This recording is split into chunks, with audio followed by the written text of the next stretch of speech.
संजीव घारू जी पूछ रहे हैं। संजीव जी, आप शायद मुझे लगता है थोड़ा लेट जुड़े हैं। मायोवाद क्या है कि आज से लगभग 100 साल पहले एक अमेरिका से एक क्रिश्चियन मिशनरी आई थी जिनका नाम था कैथरीन मायो।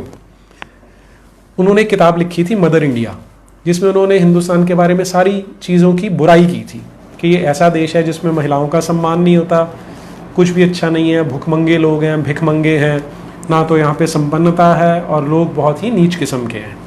यानी हर एक बुराई थी यहाँ पर। तो ऐसे लोग हमारे देश में बहुत हैं जिनका कहना है कि ये देश इसमें सारी की सारी बुराइयाँ हैं, उनको केवल गटर दिखाई देता है, पूरा जो घर है इतना सुंदर वो नहीं दिखाई देगा, उन्हें अच्छी चीज़ पॉजिटिव चीज़ नहीं दिखाई देती। तो ये लोग, इन लोगों को मैं मायोवादी कहता हूँ कि कैथरीन माओ की संतान है।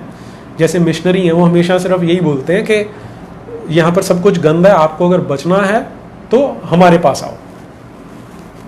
जी, रोहित यादव जी का क्वेश्चन है, how we can help you in this fight. Rohit ji, ये जो फाइट है, देखिए 2 तरीके से फाइट लड़ी जाती है। एक तो है कि जब हम एजुकेशन की बात करते हैं तो उसमें आप और मैं इंडिविजुअली कोई बहुत ज़्यादा काम नहीं कर सकते, क्योंकि किताब लिखना छापना सरकार का काम है।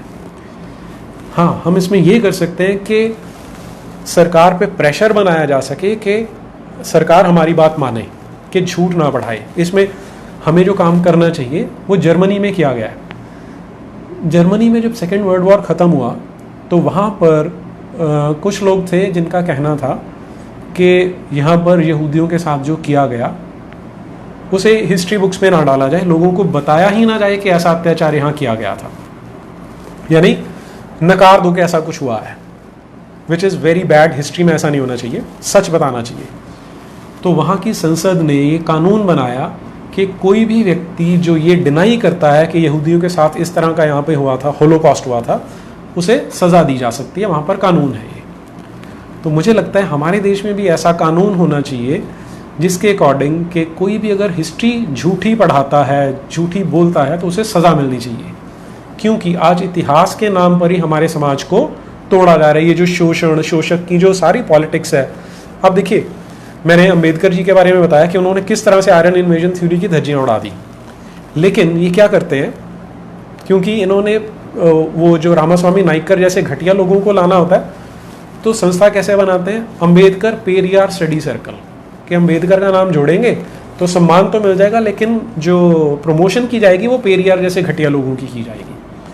तो अगर कानून बने होंगे इसके लिए तो ये चीज़ें हम अवॉइड कर सकते हैं। तो पहला तो ये कि हमारा प्रेशर होना चाहिए सरकार पे कि वो झूठ ना चलने दे। दूसरा कि मैं भी एक आम इंसान हूँ, सिर्फ यह कि मैंने किताब लिख दी और थोड़ा सा रिसर्च कर लिया। हम सबको हमेशा सजग रहना पड़ेगा, क्योंकि ये लड़ाई ऐसी है, हमारे ग्रंथों में एक देव असुर संग्राम आता है, वो राम के समय में भी रावण होते थे। तो ये लड़ाई हमेशा चलती रहती है। अगर हम अवेयर होकर लड़ेंगे, हमेशा तैयार रहेंगे, तो हम इससे बच सकते हैं, अदरवाइज हम इससे बच नहीं सकते हैं। तो इंडिविजुअली और कलेक्टिवली दोनों तरीके से इस पर काम करने की ज़रूरत है।